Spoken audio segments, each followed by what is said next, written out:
All right, guys. So Biden did a press conference a few days ago in which he explained his new tax plan, right? The tax increases that the Biden administration is going to implement on the wealthy, on the rich, right? So they say that allegedly they're going to implement new taxes on the rich in their $3.5 trillion families plan that significantly expands the social safety net. Now, obviously, they have to explain how they're going to pay for all this new socialist spending. And of course, the Democrat rhetoric is, well, we're going to tax the rich, right? We are going to take all the money from the rich to redistribute down to the poor. It's not the middle class. We're not redistributing it to the middle class. No. Not you guys, right? Not, the most hardworking Americans in the country. We're going to redistribute it down to those who have the least, and we're going to take from the wealthy, right? In order to do that, we need access to your bank account information. Now, guys, if you remember, I did a story about this earlier this week, right? In which, I told you guys that Biden wants access to your bank account. Now, at the time, I had no clue that Biden would actually come out here a few days later and actually talk about this policy in a way that's basically kind of mainstream for the Democrat Party now, right? It seems like they're going whole hog on we want access to your bank account in order to tax the wealthy. So I want you guys to listen to Joe Biden try to justify wanting access to your bank account, right? Hardworking middle-class Americans like me and you, right? He wants access to our bank accounts in order to tax the wealthy. Take a listen. Big corporations and the super wealthy have to start paying their fair share of taxes. It's long overdue. I'm not out to punish anyone. I'm a capitalist. If you can make $1 million or $1 billion, that's great. God bless you. All I'm asking is you pay your fair share. Pay your fair share, just like middle-class folks do. But that isn't happening now. Today in this country right now, the top 1%, for example, evade an estimated $160 billion in taxes that they owe each year. Not new taxes, taxes that they owe. And the way it works is this. If you're a typical American, like I suspect most of the press people sitting in front of me here, you pay your taxes. Why? Because you get a W-2 form. It comes in the mail every year. The IRS gets that information as well. Your taxes get deducted from your paycheck, and you pay what is owed beyond that. That's why 99% of working people pay the taxes they owe. But that's not how it works for people with tens of millions of dollars. They play by a different set of rules, and they're often not employees themselves. So the IRS can't see what they make and can't tell if they're cheating. That's how many of the top 1% get away with paying virtually nothing. It's estimated by serious economists that that number is about $160 billion collectively owed each year that doesn't get paid. It's not an even playing field. My plan would help solve that. For example, it would give the IRS the resources it needs to keep up with the lawyers and accountants and the super wealthy. It would ask just for 2 pieces of information from the banks of these folks, the amounts that come into their bank accounts and what amounts go out of their bank accounts, so that the wealthy can no longer hide what they're making, and they can finally begin to pay their fair share of what they owe. That isn't about raising their taxes. It's about the super wealthy finally beginning to pay what they owe, what the existing tax code calls for. All right, guys. So if you actually listen to what Joe Biden said there and you have any type of financial education whatsoever, you realize how silly it sounds from multiple standpoints. First of all, he says, well, wage earners in this country, right? People that, get W-2s, people who essentially don't own businesses, right? Don't own LLCs, things like that. They pay all of their money in taxes because it's reported to the IRS, okay, through their jobs, which is true, right? They do. And then he goes to say, well, even though all these people pay all their money to the IRS and that they don't really have an issue avoiding taxes, we still need access to your bank account in order to tax the rich, which to me, again, it doesn't make sense.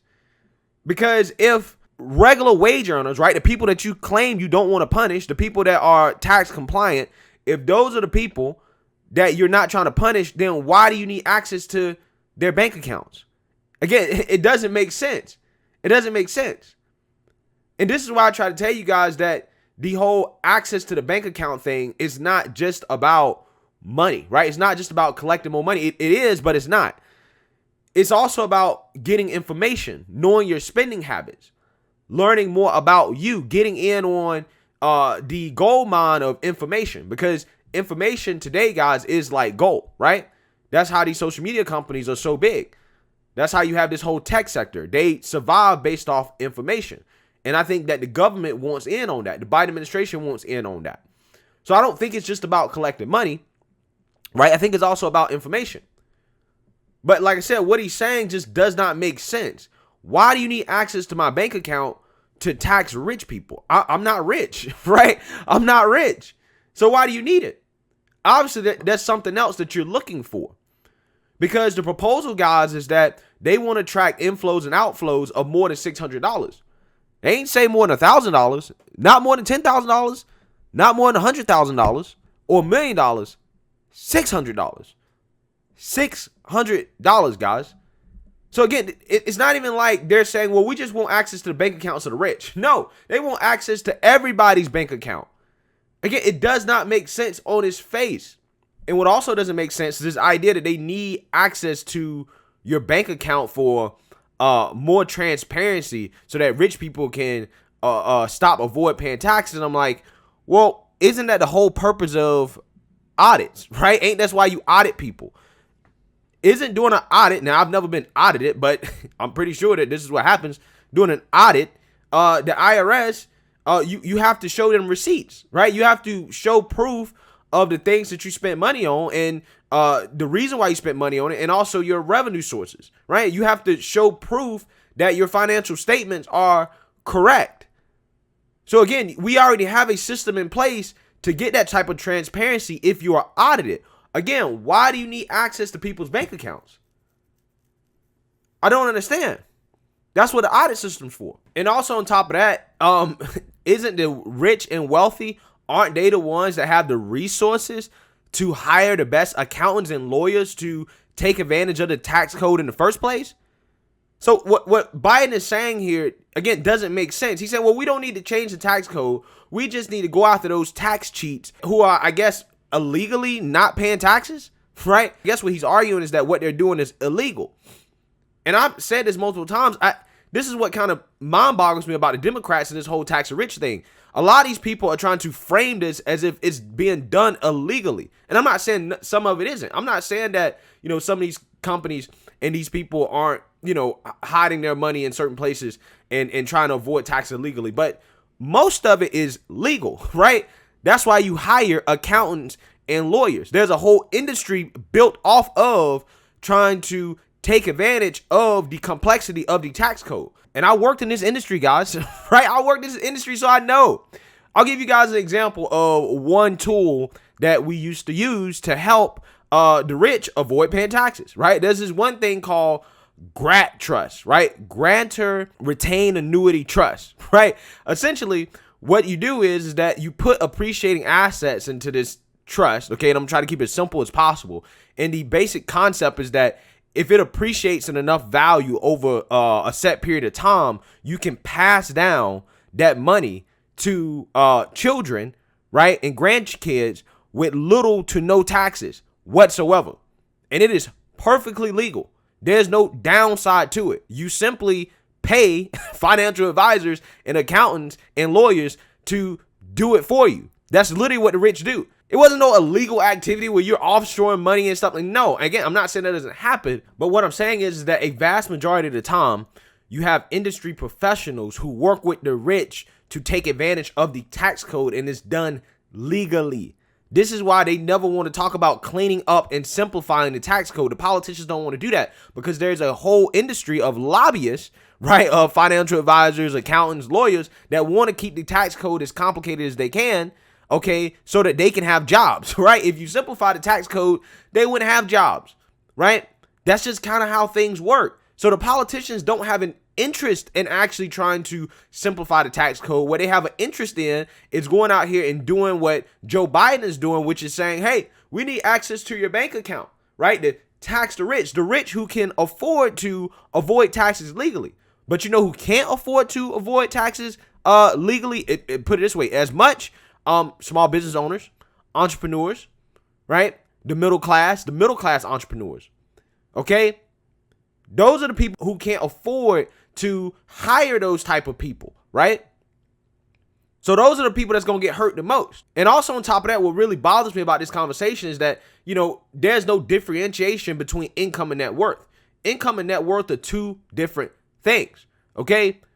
They keep talking about income and net worth as if they are the same thing, and it's not, right? For example, when they talk about Jeff Bezos, progressives always want to talk about, well, Jeff Bezos has over $100 billion. And I'm like, Jeff Bezos does not have over $100 billion. He has over $100 billion in assets, right? In assets, okay? Those assets are not liquid, which means they're not cash. It's not income. Yes, those assets appreciate in value over time, but that is not income, okay? So Jeff Bezos does not have $100 billion. So what happens, guys, is when these people want to talk about, well, the rich don't pay their fair share, what they're really talking about is when somebody like Jeff Bezos liquidates some of his assets, right, which mainly is in Amazon stock, which is a complicated process in and of itself, him trying to liquidate those assets. But when he does, let's say he wants $50 million to buy a yacht, right? Let's say he wants $50 million to buy a yacht.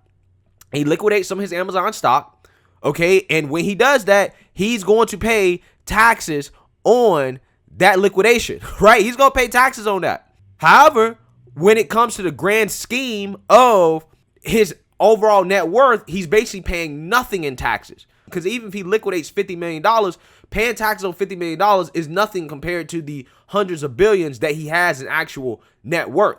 This is why they keep saying, well, the wealthy pay less than teachers and their employees in taxes. And it's like, well, that's kind of true, but it's also not true, right? If you're looking at net worth, yes, that's true. But when you're looking at actual income, no, that's not true, right? When it comes to the actual income, which, I mean, again, capital gains is different than actual income as well. But still, I'm just saying, just to keep it simple, when you look at their actual income, like their salaries and things like that, no, they're being taxed, right? They're being taxed way more than the people that work for them. But when you actually look at their, capital gains, yes, they're not being taxed as much when it comes to the amount of money that they're able to receive due to a liquidation of their assets in comparison to their net worth as a whole. See, Democrats and progressives never get into the nuances of that, because that would essentially destroy their argument. And they know that at the end of the day, you can't really tax wealth. We don't want to live in a world where you're forcing people to liquidate their assets for the sake of giving money to the government. You don't want to do that. So, like I said, man, this whole conversation is disingenuous. For the life of me, I don't understand why Biden wants to have access to our bank accounts to quote unquote tax the rich. It makes no sense whatsoever. I think it's about power and control. But let me know what you guys think. Make sure you like, comment, and subscribe. Most importantly, share a Black conservative perspective. Peace.